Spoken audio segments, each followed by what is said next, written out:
The weight of the keys in my palm felt like victory. After 32 years as a librarian at Oak Ridge Public Library, after decades of careful saving, after 8 years of rebuilding my life post-divorce, these small brass house keys represented something I'd been told repeatedly I would never achieve. "You'll never afford a beach house on a librarian's salary," Harold had said, not cruelly, but with the patronizing certainty that had characterized our 23 years of marriage. Be realistic. Yet here I stood on the weathered porch of my very own Cape Cod cottage, the April breeze carrying salt and promise as it tousled my silver-gray bob. At 67, I, Dorothy Sullivan, had finally claimed my dream. A modest but charming 2-bedroom retreat with faded blue shutters and a panoramic view of the Atlantic that stole my breath each time I gazed upon it. The real estate agent had departed just moments ago, leaving me to savor my first moments of homeownership in solitude. I turned the key in the lock, feeling the satisfying click as the door swung open to reveal hardwood floors bathed in afternoon sunlight, the simple furnishings I had selected during previous visits already arranged by the local delivery service. "My home," I whispered, the words carrying a reverence that echoed in the quiet rooms. I moved slowly from space to space, trailing my fingers along countertops and door frames, mentally placing the books I had packed so carefully, envisioning mornings with coffee on the deck and evenings watching the sunset paint the water in shades of amber and rose. In the primary bedroom, a space just large enough for a queen bed and reading nook, I placed my overnight bag on the crisp white duvet. Through the window, I could see the narrow path that led down to my section of private beach, another marvel that still seemed surreal. My very own piece of shoreline, where no one could tell me I was being too quiet, reading too much, or failing to live a little, as Harold had so often complained. The beach house had been a dream born in my 20s, nurtured in secret during a marriage where my aspirations were secondary, and finally pursued with steely determination after the divorce. 8 years of working weekends at a local bookstore in addition to my library position. 8 years of no vacations, minimal dining out, and clothes purchased only when absolutely necessary. 8 years of Harold's dismissive comments when he heard about my continued saving efforts through our son Bradley. "Dorothy's still chasing that beach house fantasy?" he'd said to Bradley during a holiday dinner 3 years ago. "Some people never learn." The memory should have stung, but today it only deepened my satisfaction. I had learned, just not the lesson Harold intended. I had learned that my dreams were worth pursuing, that my modest librarian's salary could indeed accomplish remarkable things when paired with discipline and patience, and that the freedom of living life on my own terms was worth every sacrifice. I unpacked my small suitcase, hanging the few outfits I'd brought in the cedar closet. Tomorrow, Bradley and his wife Brooke would drive down from Boston to help move the rest of my belongings, primarily books and the personal items I couldn't bear to entrust to movers. I looked forward to showing my son the culmination of my years of planning, though I harbored mild apprehension about Brooke's reaction. Brooke Thompson Sullivan had entered our lives 6 years ago, sweeping Bradley off his feet with her vibrant personality and ambitious drive. As the marketing director for a luxury hospitality group, Brooke lived in a world of 5-star resorts and celebrity clients, a world where my simple tastes and quiet nature seemed hopelessly provincial. While never openly rude, Brooke had perfected the art of the subtle dismissal, the slight raise of a perfectly sculpted eyebrow when I mentioned my work at the library, the barely concealed impatience when I spoke too long about a book I loved, the theatrical sighs when family gatherings didn't adhere to her exacting standards. I tried to maintain perspective. Brooke made Bradley happy, and that mattered more than any discomfort I might feel around my daughter-in-law. Besides, with my new beach house located 2 hours from Boston, I could control the frequency and duration of family visits in a way that had been impossible in my small apartment just 20 minutes from their upscale condominium. The thought had barely formed when my phone rang. I fished it from my cardigan pocket, smiling at Bradley's name on the screen. "Hello, dear. I was just thinking about you," I answered, settling into the window seat that had been a non-negotiable feature in my house search. But it wasn't Bradley's voice that responded. "Dorothy, it's Brooke." The clipped, efficient tone was unmistakable. "Change of plans. We won't be coming tomorrow to help you move." "Oh." I tamped down my disappointment. "Is everything all right?" "Better than all right. Bradley landed the Westfield account, so we're celebrating. In fact, that's why I'm calling." Since you've got that beach house now, we're bringing the celebration to you. I've invited some of our friends and family to join us for the weekend. I blinked, struggling to process this information. This weekend? But I've only just arrived, and the house isn't really ready for guests yet. That's why I'm giving you advance notice, Brooke continued, as if I had expressed enthusiasm rather than reservation. Organize everything. I want rooms arrayed, food on the table, and space for 22 people. We're already on our way. 22 people? My voice rose in disbelief. Brooke, that's not possible. The house only has 2 bedrooms, and I haven't even bought groceries yet. A dismissive laugh crackled through the phone. Don't be dramatic, Dorothy. People can sleep on air mattresses or whatever, and there's got to be grocery store nearby. Bradley says your place has a deck, so we'll mostly be outside anyway. Just make it work. The presumption left me momentarily speechless. This was my first day in my new home, a sanctuary purchased with years of sacrifice, and Brooke was treating it like a hotel she'd booked for a corporate retreat. Look, I know this is short notice, Brooke continued, interpreting my silence as acquiescence, but this is important for Bradley's career. The Westfields will be there, along with the senior partners. It's a big deal. You wouldn't want to spoil this opportunity for your son, would you? And there it was, the subtle manipulation that had characterized so many of our interactions, the implication that my comfort and boundaries were less important than whatever Brooke deemed a priority, with Bradley's success used as the irrefutable justification. For a moment, I felt the familiar urge to accommodate, to apologize, to scramble to meet the impossible expectations being placed upon me. It was what I had done throughout my marriage to Harold, throughout Bradley's childhood when school administrators made unreasonable demands, throughout my career when patrons expected miracles with limited resources. But something stopped me this time. Perhaps it was the brass key still clutched in my left hand, the tangible proof of what I could accomplish when I valued my own desires. Perhaps it was the memory of Harold's dismissive predictions, so thoroughly disproven by the very floor beneath my feet. Or perhaps it was simply that, at 67, I, Dorothy Sullivan, had finally reached the limit of my accommodation. Of course, Brooke, I heard myself say, my voice calm and pleasant. I'll make sure everything is ready for your arrival. Perfect! We'll be there around noon tomorrow. Don't worry about anything fancy, just make sure it's clean and there's plenty to drink. As the call ended, I sat very still, watching the waves crash against the shore beyond my window. The sun was beginning its descent, painting the water in deepening shades of blue and gold. Slowly, deliberately, I placed my phone on the window seat beside me and took a deep breath. A lifetime of being the reliable one, the accommodating one, the one who could always be counted on to sacrifice my needs for others, rose up to meet the newfound resolve crystallizing within me. I'll make sure everything is ready, I repeated to the empty room, a smile spreading across my face that would have surprised anyone who knew only the agreeable librarian I had been for so many years. But not quite the way you're expecting, Brooke. I stood, smoothing my cardigan with hands that had spent decades shelving books, typing catalog entries, and quietly building a life on my own terms. Those same hands now reached for my phone again, not to call Bradley or to start ordering groceries for unwanted guests, but to set in motion a very different kind of preparation.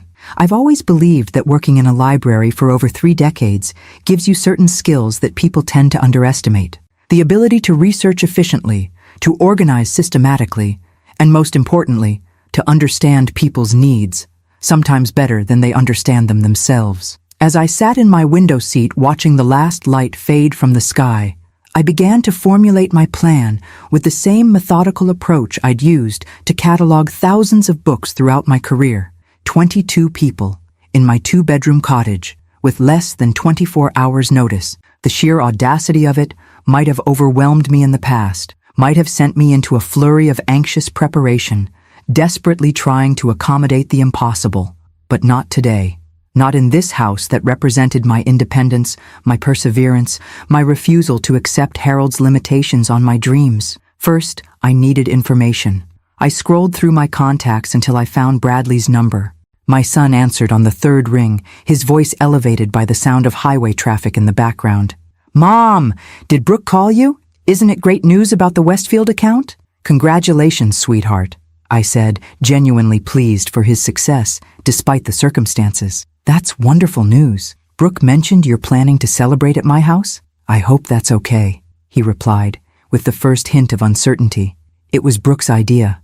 She thought it would be perfect since you just got the keys and all. A kind of housewarming/celebration combo. Who exactly is coming, Bradley? I kept my tone casual, conversational. Oh, just some work people. The Westfields, of course. They're the clients. A couple of senior partners. Brooke's parents are driving up from New York. Her sister Tiffany and brother-in-law. Some friends from her side. I'm not even sure I know everyone, he admitted. And when did you and Brooke decide on this plan? I pressed gently. A hesitation. Well, it was kind of spontaneous. I closed the deal this morning and Brooke thought, so Brooke planned to bring 22 people to my new home without checking with me first. I stated it as a fact, not an accusation.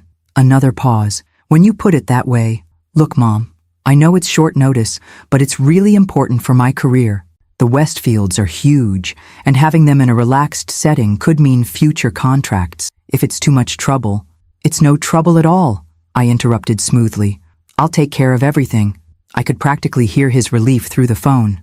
You're the best, Mom. We should be there around noon. Love you. Love you too, Bradley. As I ended the call, I felt a familiar pang.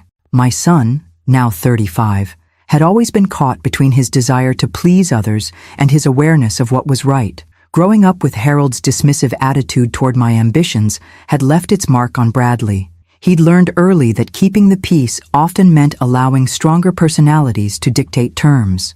I had hoped his success in the business world would have changed that dynamic, but it seemed that with Brooke, he had fallen into old patterns. Well, perhaps it was time for both of us to break those patterns. I opened my laptop and began my research. First, I looked up the Thompson family, Brooke's parents, Richard and Elaine, who owned a successful chain of high-end furniture stores in the tri-state area.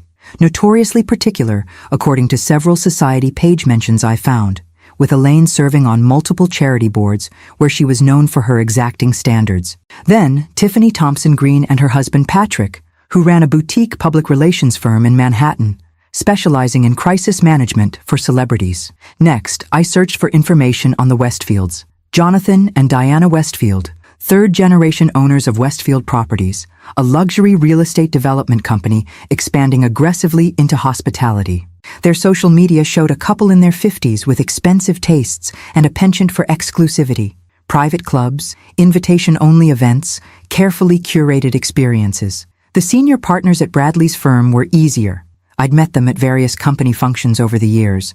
Traditional men with traditional expectations who valued appearances and connections above all else. By 11 p.m., I had compiled a comprehensive dossier on my unwanted guests. Now it was time to implement phase 1 of my plan. First, I called Meredith Hansen, my oldest friend who had retired to Wellfleet 3 years earlier. One of the reasons I'd chosen this particular stretch of Cape Cod for my own retirement. Meredith, it's Dorothy. I hope I'm not calling too late. Dot! Not at all. Are you finally at the beach house? How is it? It's perfect. Or it was until about an hour ago. I explained the situation, not bothering to hide my frustration. Meredith's indignation on my behalf was comforting. The nerve! After everything you went through to get this place, what are you going to do? That's why I'm calling. I need your help. By midnight, I had made 7 calls, sent 12 emails, and compiled a detailed schedule. My years organizing library fundraisers, community events, and children's reading programs had given me a network of local contacts that would prove invaluable now. People often underestimated librarians, assuming our expertise was limited to books and shushing. They failed to recognize that we were essentially community hubs, information specialists, and masters of quiet influence. I slept surprisingly well that night, my dreams untroubled by the confrontation to come. When I woke at 6 a.m., I felt more refreshed and focused than I had in years. After a quick breakfast, I drove to the small town center to set my plans in motion. My first stop was Greta's Market, the only grocery store within 15 miles. The owner, Greta Svensson, had been one of my first calls the night before. "Dorothy," she greeted me warmly as I entered. "Everything's arranged, just as we discussed." "Thank you, Greta. I can't tell you how much I appreciate this." "Are you kidding? After what you did for my grandson's college applications? This is nothing." I smiled, remembering the hours I'd spent helping her grandson navigate scholarship opportunities, edit his essays, and prepare for interviews. The time investment had paid off. He was now in his second year at MIT on a full scholarship. Still, I insist on paying the reservation fee. Absolutely not, she said firmly. Consider it a housewarming gift. My next stop was Coastal Rentals, where Marshall Turner greeted me with equal enthusiasm. Mrs. Sullivan, welcome to the neighborhood. Meredith called ahead. We've got everything set aside for you.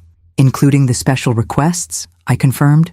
Especially those, he grinned. Haven't had this much fun since we pranked the summer tourists with the fake shark sighting last year. By 10 a.m., I had visited 7 businesses, confirmed arrangements with local service providers, and returned home to make final preparations. As I placed fresh flowers on the small dining table and made up the guest bedroom with my best linens, I hummed to myself, an old habit from my library days when preparing for special events. At 11:30 a.m., I changed into a simple blue sundress, applied a touch of lipstick, and stepped onto my porch to await my guests.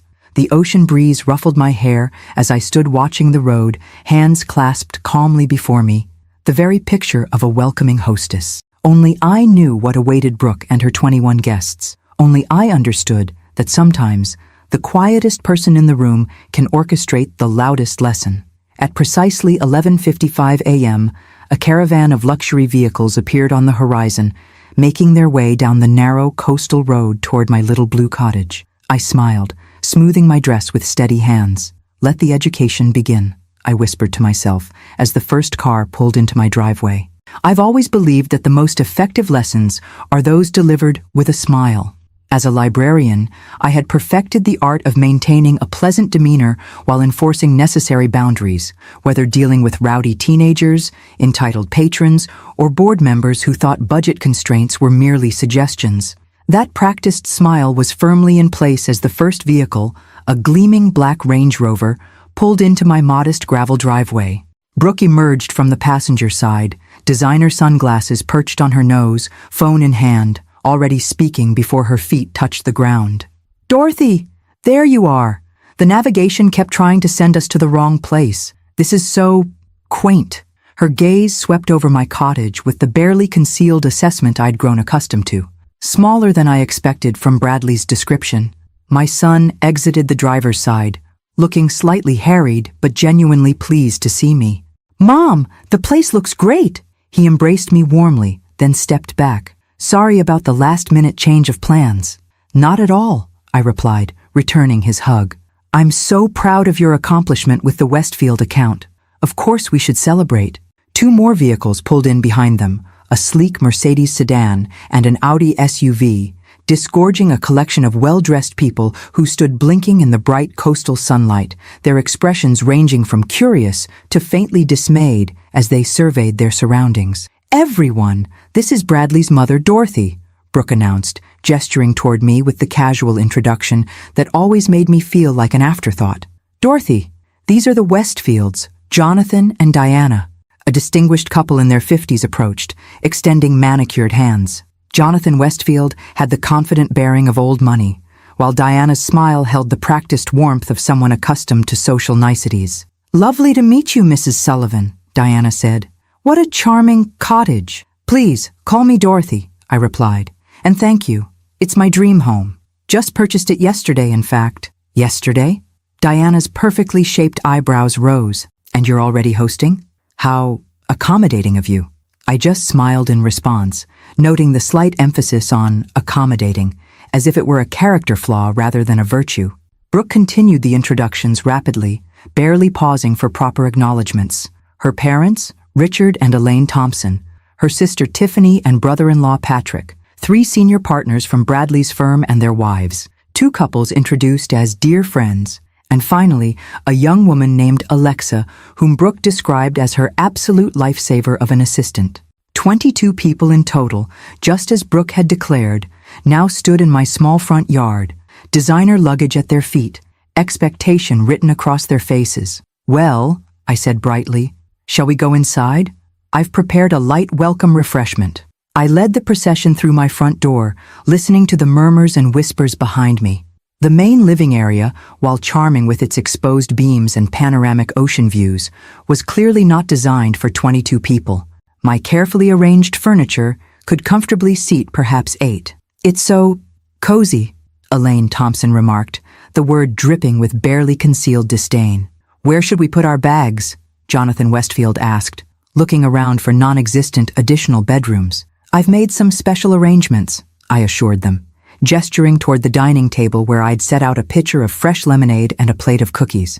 "But first, please, help yourselves to refreshments while I explain the accommodations." They clustered awkwardly around the table, some perching on the limited seating, others standing, as I poured lemonade into the mismatched collection of glasses I deliberately selected from the kitchen cabinets. "As you can see," I began pleasantly, "my cottage is rather intimate. With only 2 bedrooms, I knew I wouldn't be able to accommodate everyone comfortably here." Brooke's head snapped up, her expression sharpening. "But I told you." "So," I continued smoothly, "I've arranged alternative accommodations for most of you at various locations around town." A confused murmur rippled through the group. Brooke's face flushed with the first signs of alarm. "Dorothy, that wasn't necessary," she said tersely. "We discussed this. Everyone was prepared to make do here." "I couldn't possibly allow that," I replied, my voice warm with concern. "Not when there are so many lovely options nearby. Though I should mention, this being the start of the spring season, availability was somewhat limited on such short notice." I retrieved a stack of envelopes from a side table and began distributing them. "I've prepared individual accommodation details for each of you." Diana Westfield opened her envelope first, her expression shifting from confusion to dismay. "The Harborview Motel? On Route 6? It's the only place that had a vacancy for tonight," I explained apologetically. "The reviews mentioned that the traffic noise tapers off around midnight, and the musty smell is only noticeable in the bathroom." Jonathan Westfield's envelope contained a reservation for the Seabreeze Inn, a modest bed and breakfast nearly 5 miles away. "They only had 1 room available," I told him, "so Diana will need to take the motel. I do hope that's not too inconvenient." As each envelope was opened, the reactions grew increasingly strained.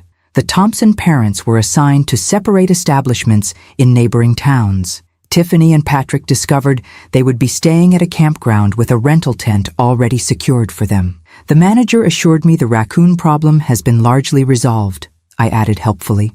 The senior partners and their wives received bookings at a variety of establishments, each less appealing than the last. A hostel with shared bathrooms, a fisherman's cottage described as rustic but functional, and a room above the local bait shop. "There must be some mistake," Bradley said, looking increasingly uncomfortable. "Surely there are better options in the area.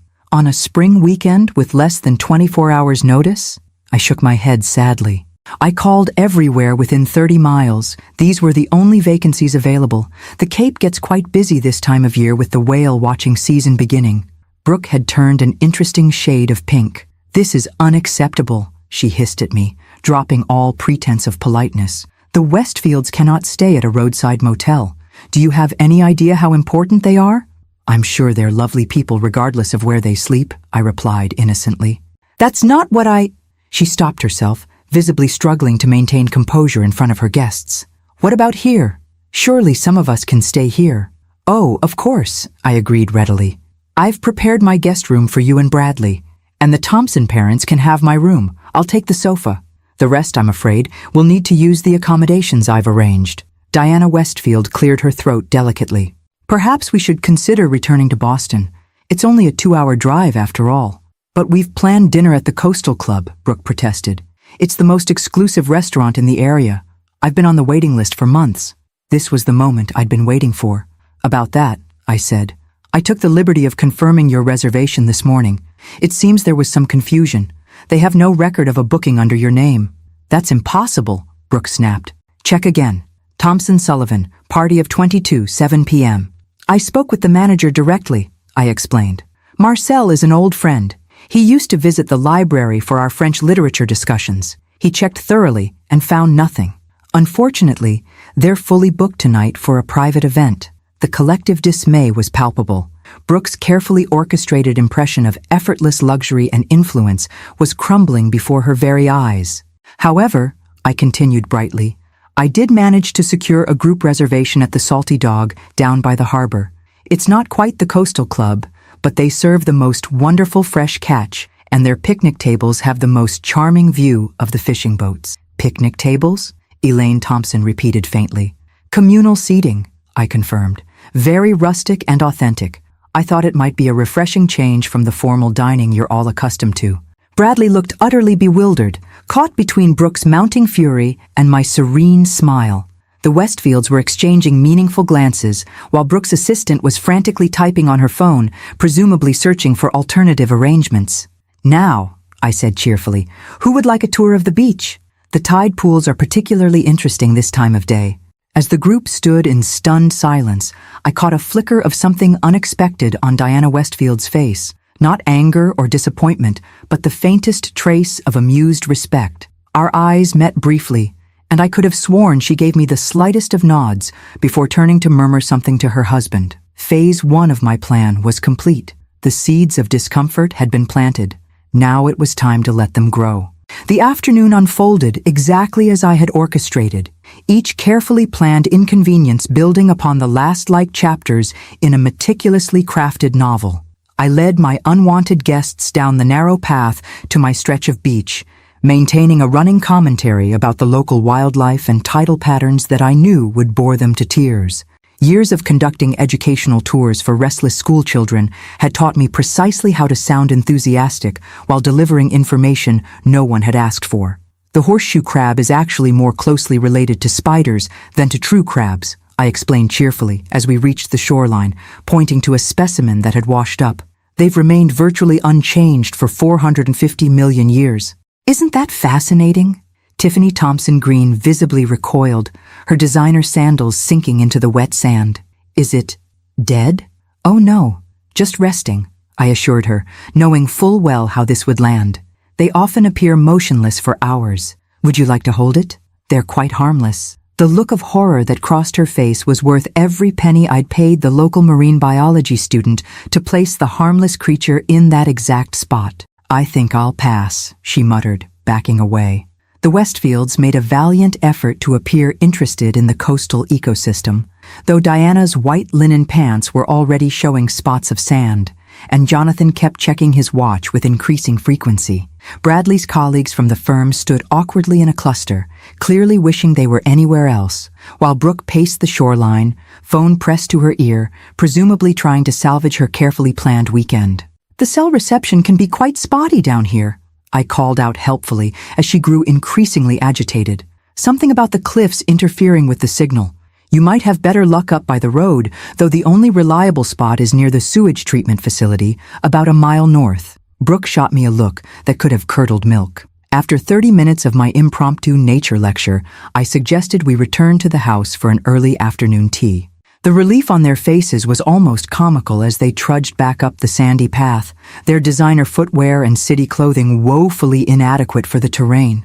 Back at the cottage, I had arranged a spread that looked impressive at first glance, an elegant tea service laid out on my best tablecloth, with dainty sandwiches and scones artfully arranged on tiered platters. Please, help yourselves, I encouraged as they filed into the living room, many opting to stand rather than crowd onto the limited seating. The sandwiches are a local specialty. Diana Westfield was the first to take a delicate bite of a cucumber sandwich, her expression shifting almost imperceptibly as she chewed. What an interesting flavor, she managed after swallowing with visible effort. Seaweed butter, I explained enthusiastically. A wonderful local delicacy. And the scones contain dried dulse. That's a type of red algae harvested right off our shores. Tremendously nutritious, though I'll admit the texture takes some getting used to. One by one, they sampled the offerings, each face registering some version of dismay as they encountered the deliberately unusual flavors I had concocted. The tea itself, a specially ordered variety with notes of smoked fish, completed the sensory assault. Dorothy, Bradley said hesitantly after a cautious sip, this tea is unique. Isn't it wonderful? I beamed. The shop owner told me it's quite popular in certain remote Scandinavian fishing villages. I thought it would give you all an authentic taste of coastal living. By mid-afternoon, a subtle but unmistakable shift had occurred among the group. The initial excitement of their impromptu celebration had given way to a dawning realization that this weekend would not be the sophisticated networking opportunity Brooke had promised. The Westfields were huddled in quiet conversation by the window. Brooke's parents had disappeared to check out the accommodations, their expressions grim as they departed. The various friends and colleagues had formed small clusters, their voices low, but their discomfort evident. Brooke cornered me in the kitchen as I prepared another pot of the malodorous tea. "What exactly do you think you're doing?" she hissed, abandoning all pretense of civility. I arranged my features into an expression of innocent confusion. "I'm being a good hostess, of course. Is something wrong?" "Everything is wrong," she snapped, keeping her voice low enough that it wouldn't carry to the other room. "The sleeping arrangements, the reservation mix-up, and what in God's name is in those sandwiches? The Westfields are talking about leaving. Bradley's boss looks like he swallowed a lemon, and my parents are furious." "I've done my very best with the limited notice I was given," I replied calmly. 22 people is quite a lot to accommodate when one has owned a house for less than 24 hours. This isn't about the notice. You're doing this deliberately. Her eyes narrowed as understanding dawned. "You're sabotaging my event." I met her gaze steadily, my expression unchanged. "I'm simply working with what I have, Brooke, just as I've always done when faced with other people's expectations." Our standoff was interrupted by Bradley, who entered the kitchen looking concerned. "Everything okay in here?" "Fine," Brooke and I answered simultaneously. "The Westfields are asking about dinner arrangements," he said. "Apparently there's some confusion about the reservation." "I told Dorothy," Brooke began, her voice tight with controlled fury, "that I had a reservation at the Coastal Club. Somehow, it's mysteriously disappeared." "Such a shame," I agreed sympathetically. "But the Salty Dog will be a delightful alternative, though I should mention they don't serve alcohol. The owner has strong religious convictions, and I believe tonight is their famous pickled herring buffet." Bradley's face fell. "Pickled herring?" "A local tradition," I confirmed, knowing full well that the Salty Dog was actually renowned for its lobster rolls and had a full bar. My friend Meredith's husband had owned it for 20 years before passing it to their son, who had been more than happy to play along with my scheme. "I need some air," Brooke declared, stalking out of the kitchen. Bradley watched her go, then turned to me with a searching look. "Mom, what's really going on? This isn't like you." I considered my son's troubled expression, weighing my next words carefully. Bradley had always been caught in the middle, between Harold and me during our marriage, and now between Brooke and me. He was a peacekeeper by nature, uncomfortable with conflict and eager to smooth ruffled feathers. "What's going on?" I said gently. "Is that I'm finally allowing people to experience the consequences of their actions, including you, sweetheart." His brow furrowed. "What does that mean?" "It means that you allowed Brooke to invite 22 people to my home without asking me first. It means that neither of you considered what that might mean for me. On my first day in the house, I've worked 8 years to afford. It means that you assumed, as people have assumed throughout my life, that I would simply accommodate whatever was asked of me, regardless of how unreasonable." Understanding dawned slowly on his face, followed by the flush of shame I had anticipated. "Mom, You don't need to apologize," I interrupted.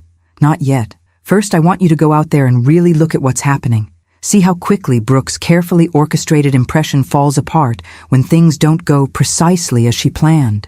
Notice who shows grace under pressure and who doesn't. Observe how people treat service workers when they're disappointed. Then we'll talk." He nodded slowly, a thoughtfulness in his eyes that reminded me of the sensitive boy he had been before the corporate world, and his marriage to Brooke had smoothed away his edges. As he left the kitchen, I allowed myself a small, private smile. The weekend was young, and I had many more lessons planned for my unwanted guests. By Sunday, they would understand exactly who Dorothy Sullivan was, not just Bradley's accommodating mother or the quiet librarian who could be safely overlooked, but a woman who had earned her place by the sea and would defend it with weapons they never saw coming. I picked up the tray of fresh seaweed sandwiches and followed my son into the living room, my smile serene and my resolve unshaken. As evening approached, my unwanted guests dispersed to check into their various accommodations, each departure marked by thinly veiled displeasure and awkward attempts at gratitude. I stood on my porch, waving cheerfully as luxury vehicles pulled away down the gravel drive, their occupants already on phones trying to salvage their weekend plans. "We'll meet at the Salty Dog at 7, I called after them. "Don't forget to bring cash. They don't accept credit cards. Only Bradley and Brooke remained behind, along with the Westfields, who had insisted on staying to freshen up before dinner, a transparent attempt to discuss their options privately. The moment the last car disappeared from view, Brooke rounded on me, her professional composure finally cracking. "I don't know what game you're playing, Dorothy, but you're embarrassing Bradley in front of the most important clients of his career." I tilted my head slightly, regarding her with the calm assessment I'd perfected during decades of dealing with library patrons who believed their late fees were somehow my personal vendetta against them. Am I? Or did you embarrass him by promising an experience you couldn't possibly deliver, based on presumptions about my home and my willingness to accommodate your plans? Bradley stood between us, his discomfort palpable. "Can we please not do this now? The Westfields are inside." "The Westfields," I said quietly, "are currently reconsidering whether they want to do business with a firm whose representatives would treat family this way. You might want to think about that, Bradley." I left them on the porch, stepping back into my cottage where Diana and Jonathan Westfield were engaged in hushed conversation by the window. They fell silent as I entered, exchanging glances that spoke volumes. "Mr. and Mrs. Westfield," I greeted them warmly. "Can I offer you something to drink before dinner? I have a lovely local cranberry wine that doesn't taste at all like the seaweed tea, I promise." To my surprise, Diana Westfield laughed, a genuine sound that softened her carefully maintained appearance of polished perfection. "I'd love some, Mrs. Sullivan. And please, call me Diana. Only if you'll call me Dorothy." I poured 3 glasses of the ruby-colored wine, handing them around with the practiced ease of someone who had served refreshments at countless library functions. Jonathan accepted his with a nod that seemed to hold a new measure of respect. "Your home is charming," he said, gesturing to the simple but tasteful decor I had selected with such care. "How long have you been planning this purchase?" 8 years, I replied honestly. "Since my divorce. It took that long to save enough on a librarian's salary." Diana sipped her wine, her appraising gaze sweeping over me with new interest. "That's quite an accomplishment. Thank you. It means a great deal to me to have achieved it on my own." "I imagine it does," Jonathan nodded. "Independence is undervalued these days. Too many people expect things to be handed to them." The pointed remark hung in the air as Bradley and Brooke entered from the porch, their faces set in the strained smiles of people trying desperately to salvage a deteriorating situation. "Jonathan, Diana," Bradley began with forced joviality, "I hope you're comfortable. I was just telling Brooke that we should see about finding alternative accommodations for you. The Harborview Motel is really not up to standard." "Don't trouble yourself," Jonathan replied easily. "Diana and I have stayed in far worse places during our early years building the business. Sometimes the most memorable experiences come from unexpected circumstances." The look of confusion on Brooke's face was priceless. She had clearly expected the Westfields to be as outraged as she was by the turn of events. "But surely you'd prefer something more suitable," she pressed, shooting me a pointed glance. Diana set down her wine glass with a decisive click. "Actually, I find this whole situation rather refreshing. When was the last time any of us had a genuine experience, rather than the same carefully curated luxury we always insist upon? Jonathan and I were just saying that we've become too predictable in our later years." I hid my smile behind my own glass, watching as Brooke struggled to process this unexpected development. My research into the Westfields had revealed something Brooke had clearly missed. Beneath their wealth and status, they had built their empire from nothing. Starting with a single property, Jonathan had renovated himself while Diana worked 3 jobs to support them. They had earned their success through grit and determination, not inheritance or connections. In other words, they were far more like me than like Brooke. "Well," Brooke managed finally, "if you're sure, we should probably head to dinner soon. I've been trying to find an alternative to this Salty Dog place, but everything seems to be booked." "The Salty Dog sounds perfect," Diana declared. "I haven't had pickled herring since my grandmother made it when I was a child. Swedish heritage," she added with a wink in my direction. As we prepared to leave for dinner, I pulled Bradley aside briefly. "You might want to call ahead to the restaurant," I suggested quietly, "just to confirm the details." He frowned, but stepped onto the porch to make the call. When he returned, his expression was a mixture of confusion and relief. "They said they have our reservation, but there's no pickled herring buffet. They're known for their lobster and have a full bar." "How strange," I remarked innocently. Perhaps I was thinking of a different establishment. The drive to the harbor took 15 minutes, during which I sat quietly in the back seat of Bradley's Range Rover, listening as Brooke attempted to steer the conversation toward business, while the Westfields persistently returned to questions about my life, my career, and my new home. The Salty Dog was exactly as I knew it would be. A charming waterfront restaurant with weathered wood exterior and spectacular views of the harbor. Inside, rustic elegance replaced the picnic tables I had described, with white tablecloths, soft lighting, and the mouth-watering aroma of fresh seafood. "Dorothy," Meredith's son Jack greeted me with a warm embrace as we entered.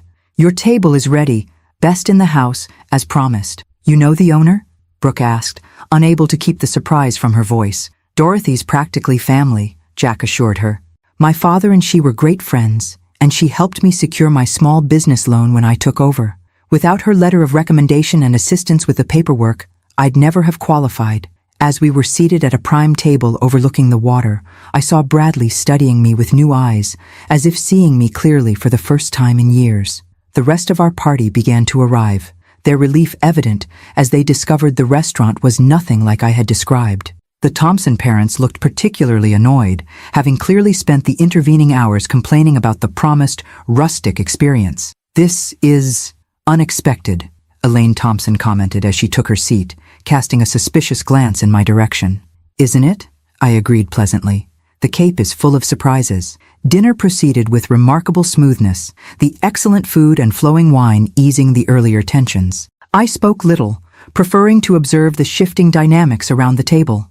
The Westfields engaged me in conversation whenever possible, asking thoughtful questions about my library career and the community I had served. Bradley's colleagues, taking their cue from the clients, showed a newfound interest in my perspectives. Even Tiffany and her husband occasionally directed remarks my way, though Brooke and her parents remained coolly distant. "A toast," Jonathan proposed, as dessert was served, raising his glass. "To Dorothy and her new home. May it bring you as much joy as our first property brought us." "To Dorothy," the table echoed, Bradley's voice carrying a note of confused pride that warmed my heart despite everything. I raised my own glass in acknowledgement, catching Brooke's gaze across the table. Her smile remained fixed, but her eyes held a dawning comprehension. She was beginning to understand that she had severely underestimated her mother-in-law, and that the weekend was far from over. "Thank you all," I said simply. "I'm so looking forward to tomorrow's activities." The barely perceptible stiffening around the table told me they had received my message loud and clear. The first day had been merely the opening chapter in the education of my unwanted guests. The real lessons were yet to come. I awoke at dawn in my own bedroom, having insisted that Bradley and Brooke take the guest room while the Westfields returned to their respective accommodations. The Thompson parents had flatly refused my offer of my bedroom, opting instead to drive to a hotel in Hyannis, some 30 miles away. Their departure had been marked by tight smiles and thinly veiled accusations directed at Brooke for the miscommunication about the weekend arrangements. The house was still quiet as I padded to the kitchen in my slippers, savoring these moments of solitude before the day's events unfolded. I brewed a pot of coffee, real coffee this time, not the local specialty seaweed blend I had served yesterday, and carried my mug to the deck, overlooking the ocean. The morning light painted the water in shades of pink and gold, the gentle rhythm of waves against the shore, providing a soothing backdrop to my thoughts.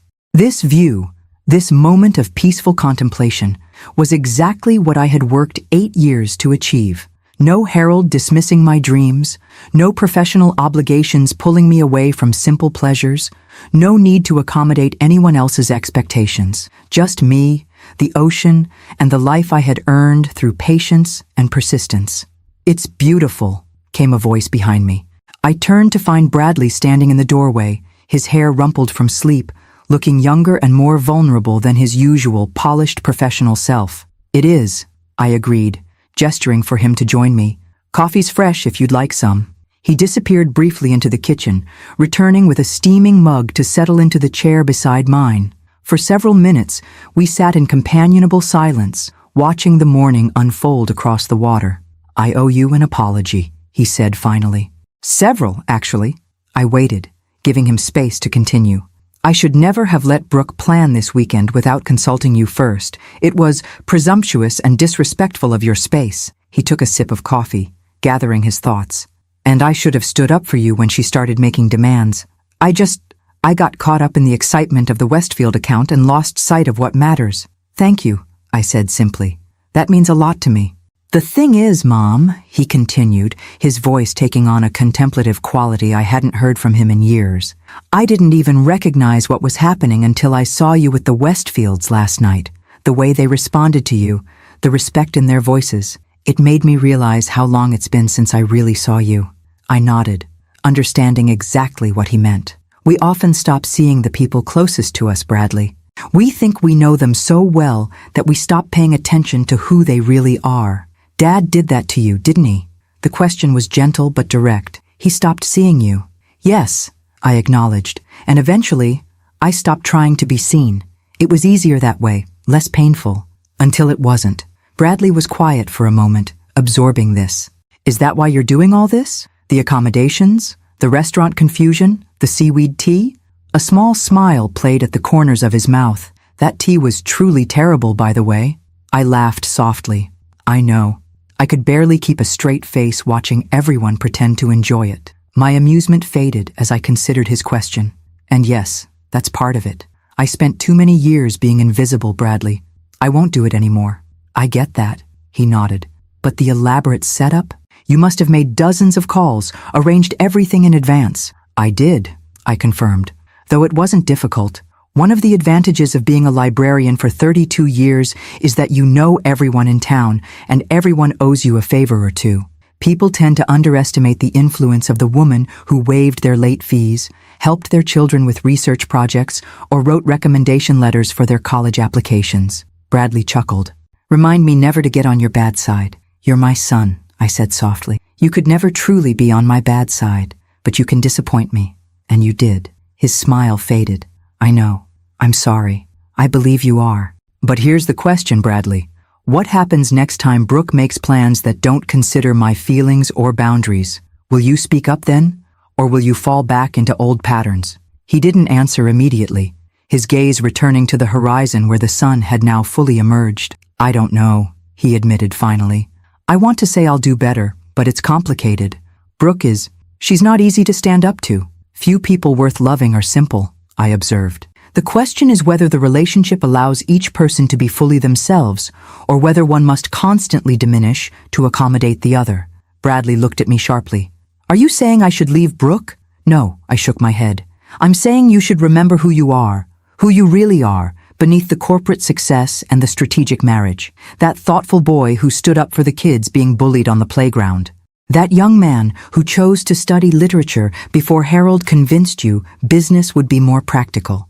The son who called me every Sunday during college, not because you had to, but because you knew it would make me happy. Tears welled in his eyes, surprising us both. I haven't thought about that version of myself in a long time. He's still there, I assured him, just waiting for permission to exist again. The sliding door opened behind us, and Brooke appeared, already dressed in crisp white linen pants and a silk blouse, her hair and makeup immaculate, despite the early hour. There you are, she said to Bradley, her tone suggesting she'd been searching for hours rather than minutes. We need to figure out today's plan. I've been texting everyone and it's a disaster.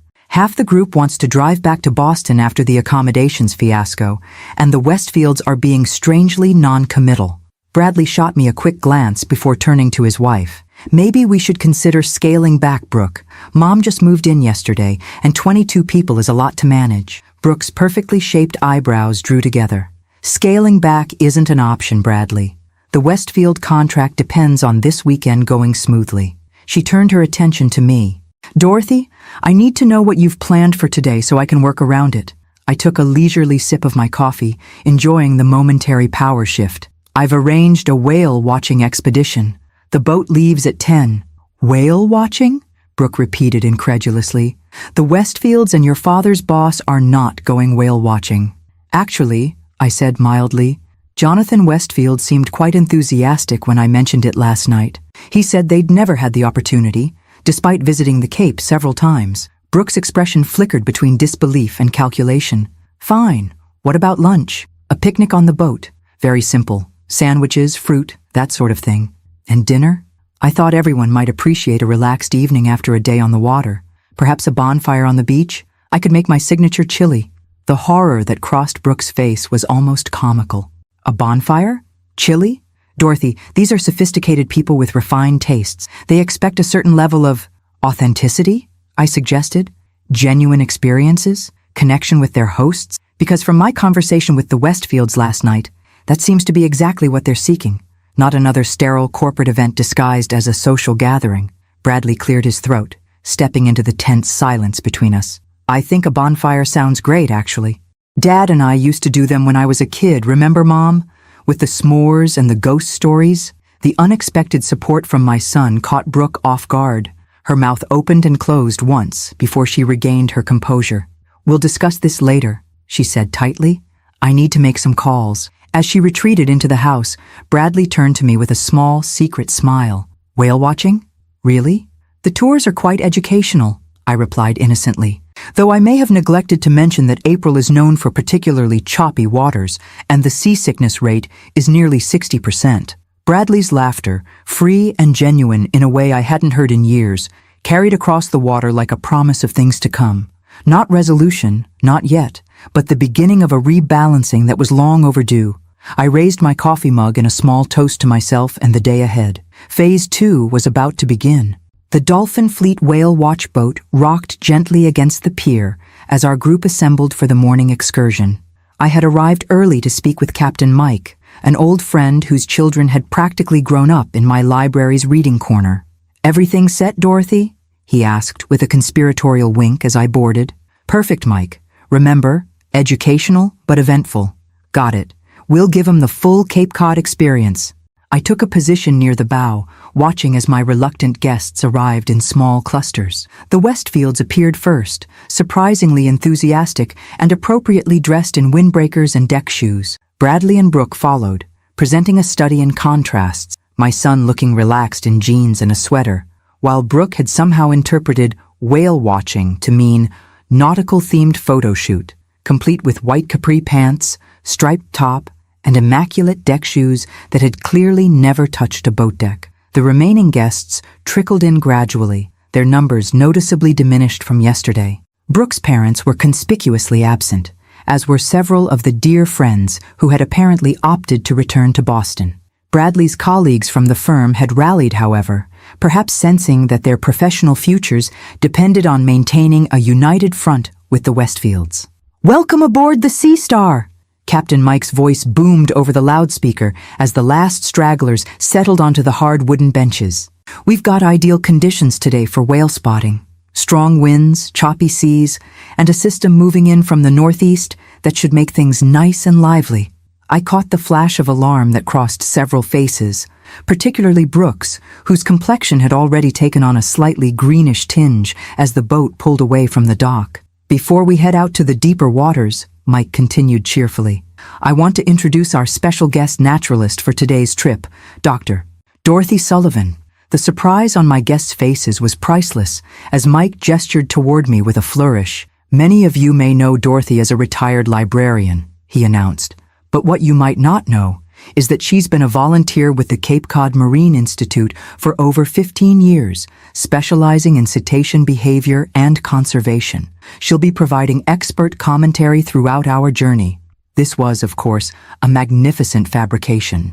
While I had indeed volunteered occasionally with the Institute, my role had been limited to cataloging their research papers and organizing their annual fundraiser. But Mike had enthusiastically embraced my suggestion that we might enhance my credentials for today's excursion. Bradley was staring at me with a mixture of confusion and newfound respect, while Brooke's expression had shifted from seasickness to suspicion. "Thank you, Captain," I said, stepping forward with the confident air of someone about to deliver a university lecture.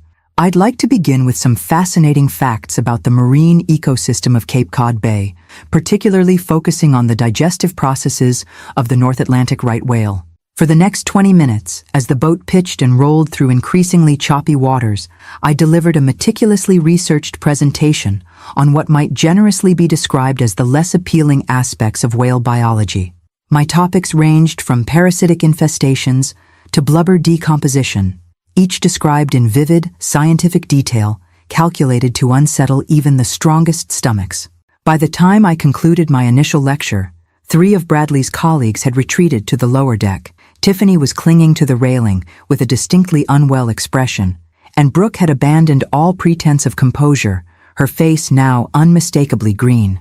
"And now," I announced cheerfully, "let's break for our picnic lunch before we reach the feeding grounds."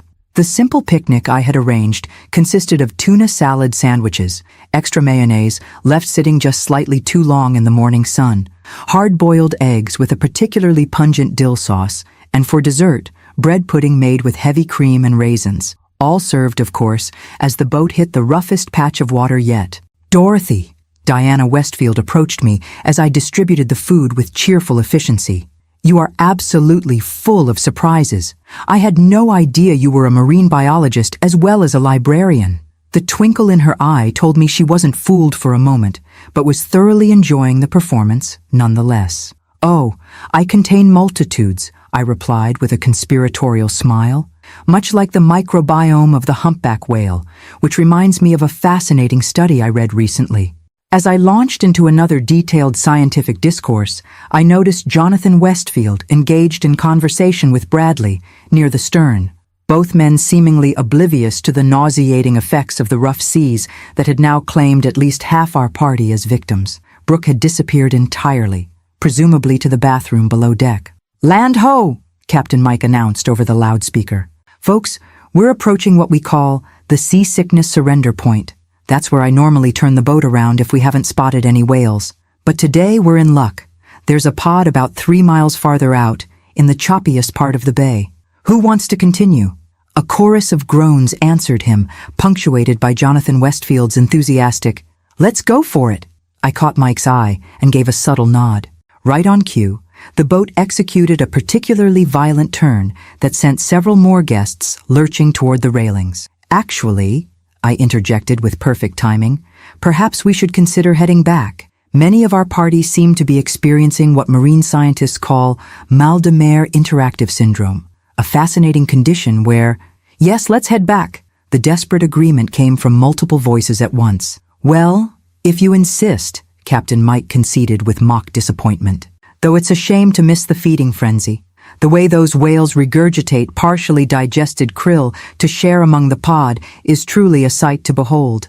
The journey back to port was considerably faster than our outbound voyage, with Captain Mike taking pity on our seasick passengers by finding the smoothest possible route. As we approached the harbor, I found myself standing at the railing beside Diana Westfield, who had proven remarkably resilient throughout the excursion. "I must say, Dorothy," she commented quietly, "this has been the most entertaining business weekend I've experienced in years." "I'm glad someone's enjoying it," I replied with a small smile. "Oh, more than just me." She nodded toward her husband and Bradley, still deep in conversation at the stern. "Jonathan is absolutely delighted. He's been complaining for years about the artificial nature of these corporate social events. All those strained conversations over overpriced meals, everyone pretending to be having a marvelous time while secretly checking their watches." I watched her face carefully, trying to gauge her sincerity. "And this is better?" "Infinitely," she assured me. "It's real. Uncomfortable at times, yes, but authentic. Do you know what Jonathan said to me last night? That woman has backbone. I like doing business with people who have backbone." A warm sense of vindication spread through me, though I kept my expression neutral. "And what about you, Diana? What do you think of all this?" She considered the question, her gaze drifting to where Brooke had finally emerged from below deck, looking thoroughly miserable as she clung to a bench. "I think," she said carefully, "that your son married a woman very much like my husband's first wife, someone for whom appearances matter more than substance. That marriage lasted exactly 3 years. The implication hung between us, neither of us needing to state it explicitly. Relationship advice wasn't part of my librarian training," I demurred. Diana laughed. "No, but observing human nature certainly was. You see people clearly, Dorothy. It's a rare quality." As the boat docked and our bedraggled party disembarked, I caught Bradley's eye. The look he gave me was complex, part exasperation, part admiration, and something else I couldn't quite define. A recognition, perhaps, of the woman I truly was, not the mother he had taken for granted. Everyone, Brooke announced, attempting to rally her diminished forces despite her rumpled appearance. We'll reconvene at 6 for cocktails at Dorothy's, followed by dinner reservations at— Actually, Jonathan Westfield interrupted, Diana and I were rather looking forward to that beach bonfire Dorothy mentioned. Weren't we, dear? Diana nodded enthusiastically. Absolutely. It's been ages since we've done anything so charmingly rustic. Brooke's face froze in a rictus of a smile. Bonfire. Yes, how charming. As the group dispersed to recover from the morning's adventure, I walked back to my cottage alone, savoring the salt air and the knowledge that my carefully orchestrated lessons were being absorbed, albeit painfully for some. The whale-watching expedition had accomplished exactly what I'd intended, separating those who could adapt and find joy in unexpected circumstances from those who were enslaved by their own rigid expectations. Tonight's bonfire would be the final test, the culmination of my weekend-long experiment in gentle revenge and necessary education. As I reached my front porch, I paused to look out at the ocean that was now mine to enjoy every day. Just one more act to go, I murmured to myself, unlocking the door to prepare for the evening ahead. The afternoon passed in peaceful solitude as I prepared for the evening's bonfire. I chopped vegetables for my chili, assembled ingredients for s'mores, and gathered blankets and cushions to make the beach seating comfortable. These simple, practical tasks centered me, reminding me of who I was beneath the elaborate revenge plot I'd been orchestrating. Just Dorothy Sullivan, retired librarian, finally living her coastal dream. Around 4 o'clock, there was a knock at my door. I opened it to find Bradley standing alone on the porch, his expression thoughtful. Need help with anything? He offered, hands shoved in his pockets in a gesture reminiscent of his teenage years. Actually, yes, I replied, stepping aside to let him in. I could use someone to carry these supplies down to the beach. Where's Brooke? Taking a nap, he said, with the careful neutrality of someone navigating a minefield. The boat trip was challenging for her. I bit back a smile. I imagine it was. We worked together in companionable silence, loading a wagon with the necessities for the evening. As Bradley stacked firewood, he cleared his throat hesitantly. Mom, can I ask you something? Of course. This whole weekend, the accommodations, the restaurant confusion, the whale watching, you planned all of it, didn't you? Down to the last detail. It wasn't really a question. I met his gaze steadily. Yes. Why? I mean, I understand being upset about the invasion, but this level of orchestration seems like something else entirely. I considered my answer carefully, wanting him to understand the deeper currents beneath my actions. Do you remember when you were about 8 and Harold decided to sell the piano without consulting me? Bradley frowned. Vaguely. You used to play in the evenings. Every evening, I corrected gently. It was how I decompressed after work, how I expressed the parts of myself that had no other outlet. I'd saved for years to buy that piano before I met your father, and one day I came home and it was gone. Harold had sold it because, in his words, we needed the space, and you hardly used it anyway. Understanding dawned in Bradley's eyes, and you never said anything. You just accepted it. I did, I nodded. Just as I accepted when he decided where we would vacation, what car I would drive, which friends were worth our time. Just as I accepted when you and Brooke canceled Christmas visits, or changed plans at the last minute, or made decisions about my grandchildren without considering my feelings. I never thought of it that way, he admitted quietly. Few people do, I replied without rancor. The accommodating ones become invisible after a while. We're taken for granted, our boundaries ignored, our desires forgotten. Until one day, something breaks. I gestured around us, at my cottage, my beach, my hard-won independence. This place represents everything I've fought for, Bradley. My dream, on my terms. When Brooke called with her demands, treating my home like a hotel she'd booked for her convenience, it was the piano all over again. Bradley was silent for a long moment, absorbing this. So the whole weekend has been, what? A lesson in respect? In consequences, I corrected. Every action creates ripples. When you make decisions that affect others without consulting them, when you prioritize your convenience over their boundaries, there are consequences. Sometimes they're immediate, sometimes they're delayed, but they always come eventually. He nodded slowly, like the Westfields respecting you more than Brooke, even after all her careful planning. Exactly. Authentic connection can't be scheduled or staged. It emerges naturally when people are genuine with each other. I touched his arm lightly. Something you used to understand instinctively, before the corporate world convinced you otherwise. As the afternoon light softened toward evening, we finished our preparations in thoughtful silence. I could almost see Bradley processing our conversation, re-evaluating not just this weekend, but perhaps the patterns of his marriage, his career, his life choices. By 6 o'clock, a respectable fire was crackling in the fire pit on my private stretch of beach.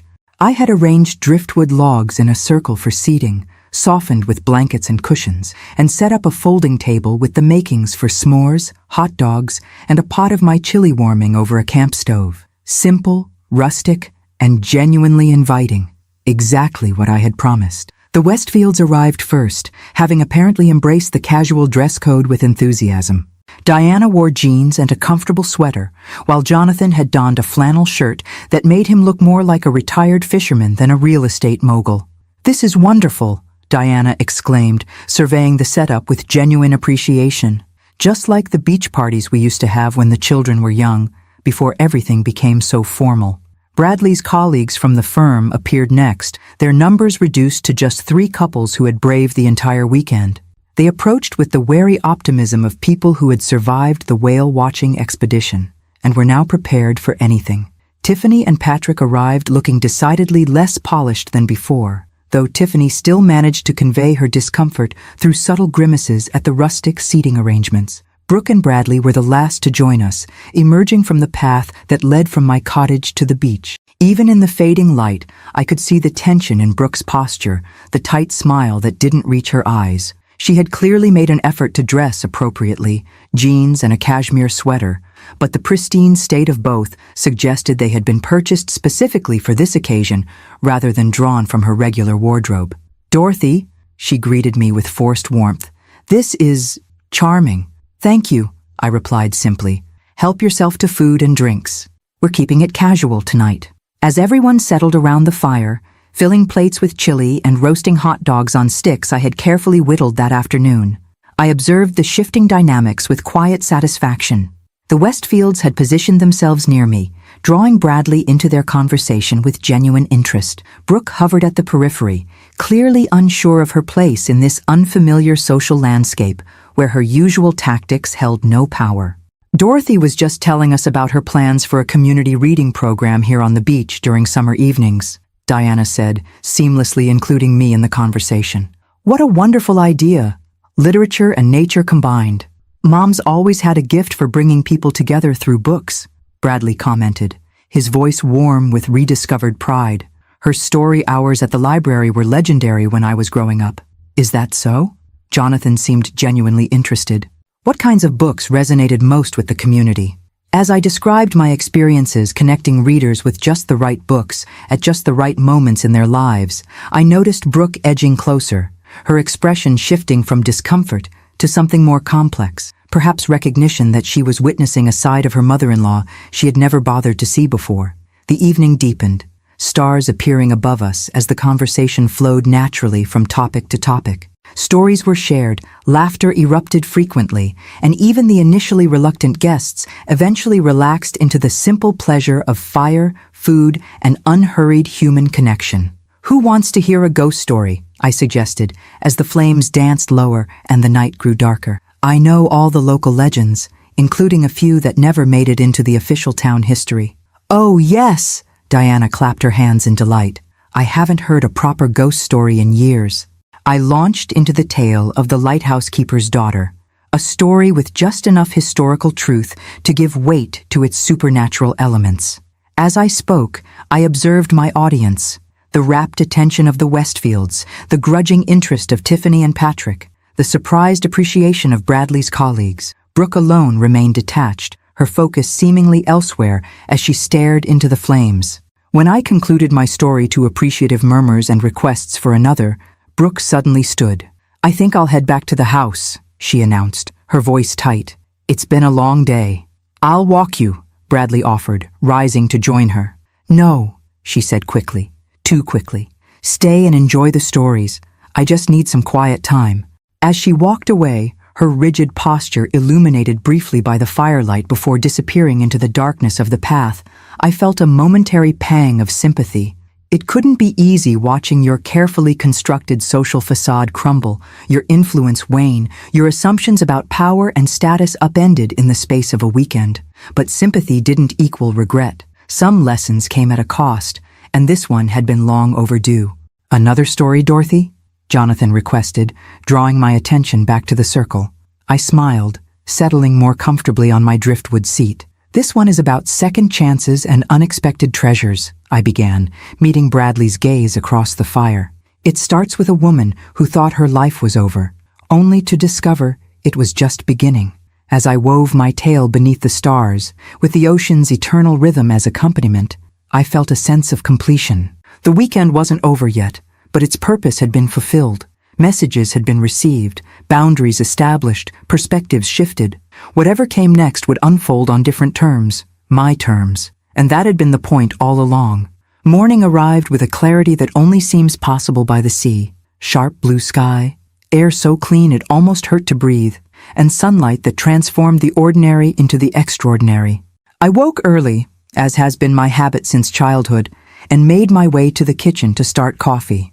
The house was quiet, Bradley and Brooke still asleep in the guest room after our late night around the fire.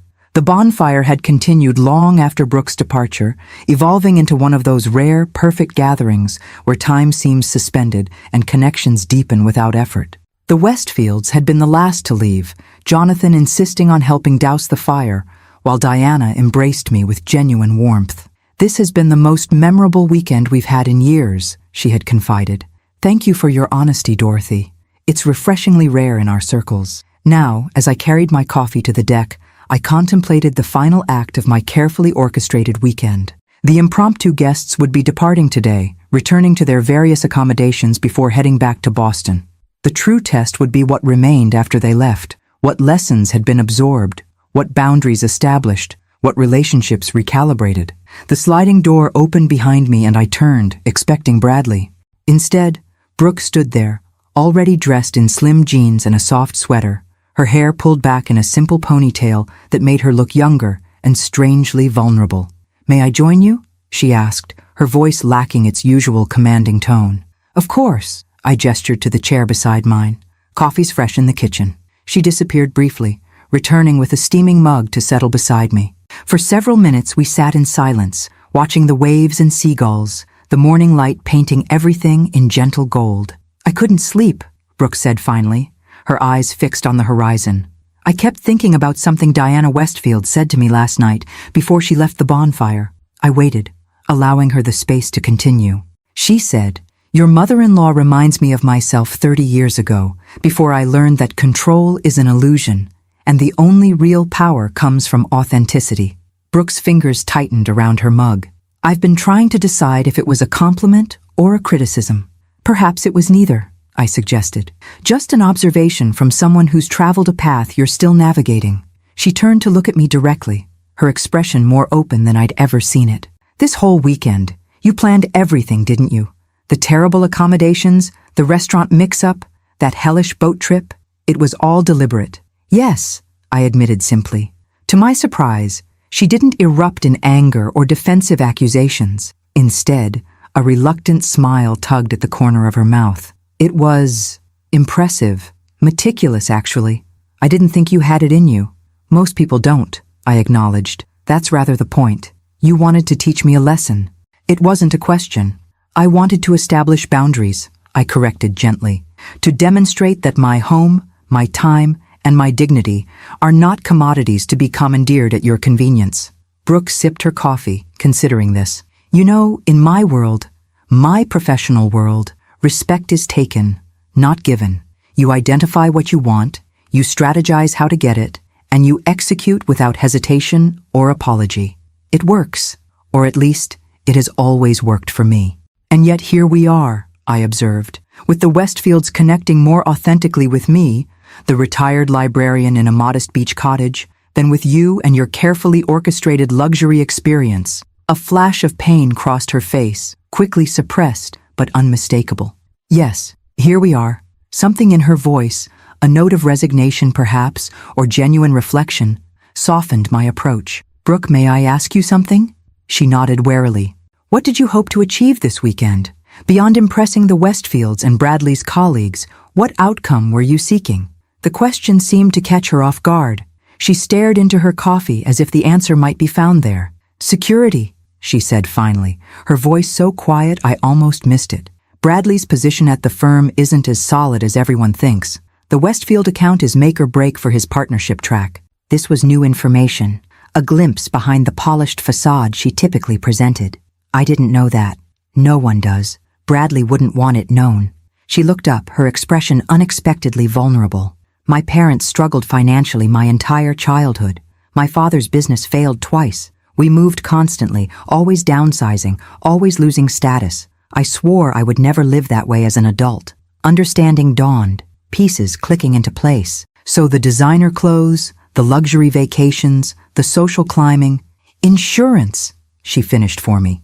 If you have the right connections, wear the right clothes, live in the right neighborhood, you're protected. At least, that's what I've always believed. The admission hung between us, surprisingly honest for a woman who trafficked in carefully curated impressions. I found myself reassessing Brooke, seeing beyond the polished surface to the anxious child who had grown up equating status with safety. "Security is important," I acknowledged, "but it rarely comes from external validation, Brooke. True security, the kind that sustains you through life's inevitable challenges, comes from within, from knowing who you are and standing firmly in that truth, regardless of circumstances." She studied me thoughtfully. "Like you did when Harold dismissed your dream of a beach house, when he sold your piano?" So Bradley had shared our conversation. "Yes, though it took me far too long to learn that lesson. I don't want the same for you or for Bradley." "What do you mean?" I chose my next words carefully, aware that this moment of openness might be fleeting. "I see Bradley becoming what others expect of him rather than who he truly is. Just as I see you chasing external markers of success instead of discovering what would bring you genuine fulfillment. Both paths lead to the same destination. Waking up one day surrounded by all the trappings of the life you thought you wanted, only to realize it belongs to someone else entirely." Brooke was silent for a long moment, her gaze returning to the ocean. "I don't know how to be any other way," she admitted finally. "This is who I am, who I've had to be." "No," I said gently. "It's who you've chosen to be. There's a difference." The sliding door opened again, and Bradley emerged, looking rumpled and sleep-deprived, but somehow lighter than he had in years. "Morning," he mumbled, heading directly for the coffee pot visible through the kitchen window. Brooke and I exchanged a glance, not quite conspiratorial, but acknowledging the shift in dynamics our conversation had created. Something had changed between us, though whether it would last remained to be seen. When Bradley returned with his coffee, he settled into the third chair, completing our small circle. "So," he said after his first sip, "what's the plan for today?"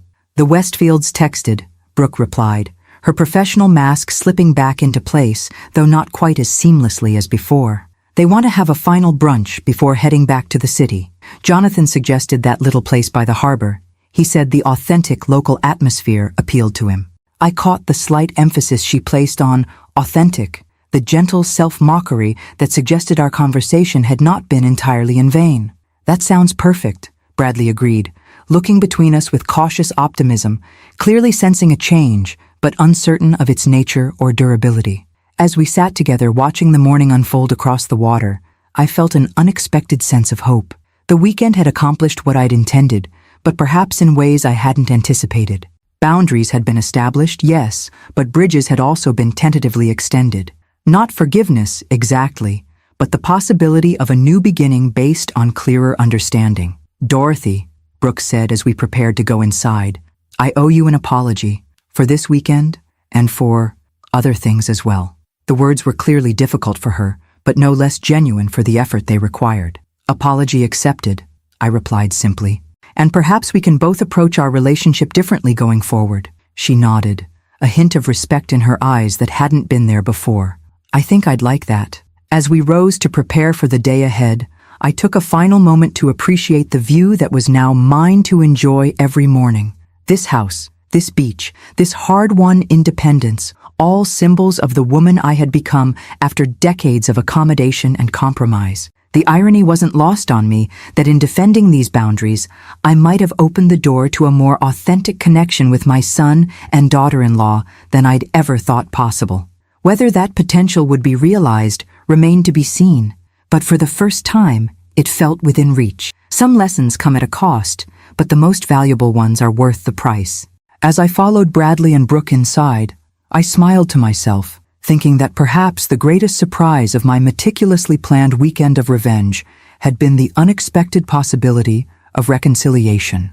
The final gathering at Harborview Cafe unfolded with an ease that would have seemed impossible just 3 days earlier. Our group had dwindled to just the essential players in our weekend drama: the Westfields, Bradley and Brooke, and myself, seated at a corner table overlooking the fishing boats, bobbing gently in the morning tide. The cafe was exactly the sort of place tourists often overlooked in favor of trendier establishments. Worn wooden floors, mismatched chairs, and a menu featuring simple fare prepared with decades of expertise. The owner, Maggie O'Brien, had been a regular at my library's book club for 15 years, and she greeted me with a warm hug before seating us at the best table in the house. "Dorothy's practically royalty around here," she informed our group with a wink. "First edition books are held for her at the bookshop. Fishermen save their best catch for her, and she never waits for a table at any restaurant in town." "Is that so?" Jonathan raised an eyebrow in my direction. The power of the local librarian extends far and wide, it seems. People underestimate the influence of someone who helped their children with school projects, found books to comfort them through grief, and never once judged their reading preferences, I replied with a small smile. The community takes care of its own. The conversation flowed naturally as we enjoyed Maggie's famous blueberry pancakes and freshly caught crab omelets. The Westfields shared stories of their early years building their business, when they'd lived in a studio apartment above one of their first renovation projects. Bradley spoke about his original passion for literature, which had been sidelined when practical considerations led him to business school instead. Most surprising was Brooke's participation. Quieter than her usual commanding presence, but genuine in a way I hadn't witnessed before. She listened more than she spoke, her usual need to control the narrative noticeably absent. When she did contribute, her comments were thoughtful rather than calculated for effect. As brunch wound down, Jonathan cleared his throat, assuming the air of someone about to make an official pronouncement. "I want to thank you all for a truly memorable weekend. Particularly you, Dorothy, for providing us with an experience we won't soon forget." I inclined my head in acknowledgement, wondering if he realized just how deliberately memorable I had made it. "We've decided to move forward with Bradley's proposal," he continued, "though with some modifications I'd like to discuss." He turned to Bradley. "Your approach to the adaptive reuse element of our Boston property shows genuine innovation, but I believe it would benefit from a more community-centered focus." Bradley leaned forward, clearly surprised but quickly engaged. "What are you envisioning? Something that honors the history of the neighborhood while creating spaces for genuine connection, perhaps incorporating a cultural center or educational component." Jonathan glanced at me. "Your mother's insights about community building through shared experiences have been illuminating." I saw the moment Bradley realized what was happening, that the Westfields had been more influenced by my authentic approach than by Brooke's carefully orchestrated impressions. To his credit, he adapted quickly, his genuine enthusiasm for the creative possibilities emerging as they discussed potential directions. Brooke remained unusually quiet during this exchange, her expression thoughtful rather than threatened. When Diana mentioned the need for the project to reflect authentic local culture rather than imported prestige, I saw Brooke nod slightly, as if acknowledging a truth she was only beginning to recognize. After the Westfields departed for Boston, promising to schedule a formal meeting the following week, the three of us lingered over coffee. The weekend was ending, but the reverberations would continue long after everyone returned to their regular lives. "So," Bradley began, breaking the contemplative silence, "that went differently than expected." "Indeed," I agreed mildly. "Jonathan basically redesigned our entire approach based on conversations with you around a bonfire," he continued, shaking his head in amazement. "Conversations about ghost stories and library programs. People connect through genuine experiences, Bradley, not staged ones." I glanced at Brooke, who was staring into her coffee cup with uncharacteristic introspection. "The Westfields have enough wealth and status in their daily lives. What they responded to was authenticity, something increasingly rare in their circles. "I've been approaching this all wrong," Brooke said suddenly, looking up. "Not just this weekend, but everything." She met my gaze directly. "I've been so focused on creating the perfect impression that I've missed what actually matters to people like the Westfields." "To most people," I corrected gently. "Connection isn't about impressing others, Brooke. It's about seeing them, truly seeing them, and allowing yourself to be seen in return." Bradley reached across the table to take my hand. "I'm sorry, Mom, for taking you for granted, for not standing up for your boundaries, for forgetting who you really are beneath the accommodating mother role I assigned you." "And I'm sorry too," Brooke added, the words clearly unfamiliar on her tongue, but no less sincere for their rarity. "For treating your home like a hotel, your time like a commodity, and your feelings like an inconvenience." I squeezed Bradley's hand, acknowledging Brooke with a nod. "Thank you both. That means a great deal to me." "So, where do we go from here?" Bradley asked, the question encompassing far more than just our immediate plans. "You two head back to Boston," I replied. "I have a house to settle into, books to unpack, and a community to reacquaint myself with." "And us?" Brooke gestured between herself and me. "Our relationship?"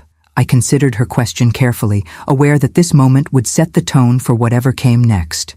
"I think we start over, Brooke. Not forgetting what's happened, but agreeing to approach each other with more honesty and respect going forward." "I'd like that," she said quietly. "And perhaps next time you visit," I added with a small smile, "you might consider calling first and bringing fewer than 22 people." The tension broke as they both laughed, the sound carrying through the small cafe like a promise of better days ahead. As we walked back to my cottage for their final packing, I felt a curious lightness. The weekend had accomplished what I'd intended, though not exactly in the way I'd planned. My boundaries had been established, yes, but something unexpected had emerged alongside that victory, the foundation for a more authentic relationship with both my son and the woman he had chosen. "You know," Bradley said as we reached my front porch, "Dad would never have believed you capable of orchestrating this entire weekend. He always underestimated you." "Many people did," I replied without bitterness, "including myself for too long." "Not anymore," Brooke observed with newfound perception. "You know exactly who you are now." I smiled, taking in the view of my cottage with its blue shutters and the ocean beyond, the dream I had refused to relinquish despite years of dismissal and doubt. "Yes, I believe I do." After they departed, the house fell into a silence that felt not empty, but full of possibility. I moved through the rooms slowly, reclaiming each space as truly mine now that the weekend's invasion had concluded. In the guest room, I found a small package on the freshly made bed, wrapped in simple blue paper with a note in Bradley's handwriting, "For new beginnings." Inside was a framed photograph I had never seen before. Bradley, at about 5 years old, sitting on my lap as I read to him, both of us completely absorbed in the story. The image captured something essential about our relationship before external expectations and compromises had reshaped us both. Below the photo, Bradley had written, "To the woman who taught me the power of stories, boundaries, and second chances. I'm listening now." I placed the frame on my bedside table, where it would be the first thing I saw each morning and the last thing each night. Then I carried my favorite book and a cup of tea out to the deck, settling into what I now thought of as my chair to watch the afternoon light play across the water. The weekend's drama had concluded, but a new story was just beginning. One where Dorothy Sullivan was finally the author of her own life rather than a secondary character in someone else's narrative. As I opened my book, the ocean breeze gently turning the pages, I smiled at the perfect simplicity of this moment I had worked so hard to achieve. Some dreams take longer than others to realize. Some boundaries require dramatic defense before they're respected. And some of life's most important lessons arrive in unexpected packages, even in the form of 22 unwanted guests on the very first day of your hard-earned new beginning. But sitting there, surrounded by the tangible results of my perseverance, I couldn't help but think that the timing had been perfect after all. For what better way to claim my space in the world than by definitively showing others and myself exactly who Dorothy Sullivan had become? I raised my teacup in a private toast to the horizon. "To new chapters," I whispered. "May they be written entirely in my own hand."